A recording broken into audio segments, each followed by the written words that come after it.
say these magical words. What happens next? Unfortunately, you know what we do in business? We do the opposite of what we do when couples get married. When couples get married, they say, will you marry me? Okay? And then they say, what happens next?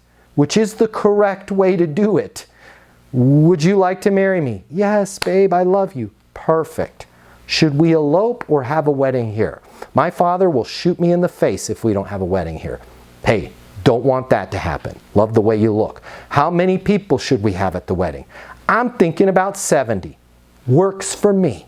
Do you want to have it in your dad's backyard or should we have it at a resort? Right? They ask the question, pop the question, typically a piece of jewelry is involved, and then they talk about what happens next. Unfortunately in business, I don't know how the hell we've screwed this up so bad. We sell them on we're literally like, okay, so before we get going on this project, we're going to need to know if we're going to have the wedding here or away. Well, we'll probably have it here. Great. How many people? Well, probably about 70. You know, do we want to have a gluten-free option at the rehearsal dinner? Yeah, I need to have that because of Aunt Peggy. Cool. Do you want to get married? Right? It's ridiculous. Does it make sense for us to do a software app for you for your aging inventory? Yeah, it totally does. We got to knock this problem out. Awesome. Congratulations. You made a great decision.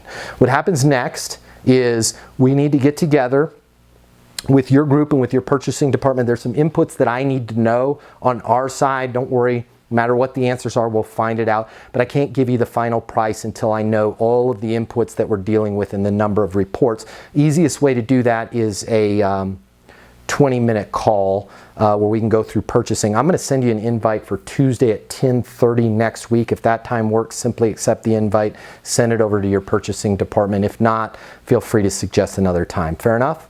Right? Close them on the end result and then let them know what happens next. Okay? You're going to find your deals are going to go a lot smoother.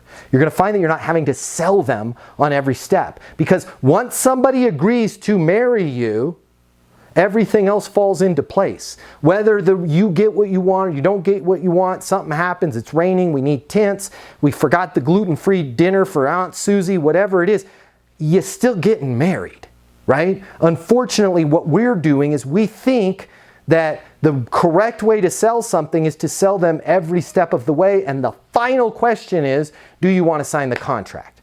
You don't have to know everything to get somebody to agree to do business with you. You don't even need a contract for them to agree to do business with you. Simply say, does it make sense for me to take, based on everything that you're telling me, Brad, this is exactly what we do with companies like yours and the advertising campaign with Google. Does it make sense for me to take over the campaign? Yeah, Matt, I really feel comfortable based on your knowledge of us and we want to go with this. Perfect. What happens next? I'm going to put together a contract. Okay, there's 3 options there as far as minimum spend. I'm going to tell you right now, I'm going to recommend you do the middle one because with the middle option, I can get you your own dedicated account manager. Make sense? Yeah, okay, I'll have to kick that around. Perfect. I'm going to send that over to you. You'll have it by 4:30 p.m. today, and then I'm going to send you an invite for you and I to get together and go through that contract Monday at 2 p.m. If that time works for you, simply accept. If not, feel free to suggest the new time. Fair enough?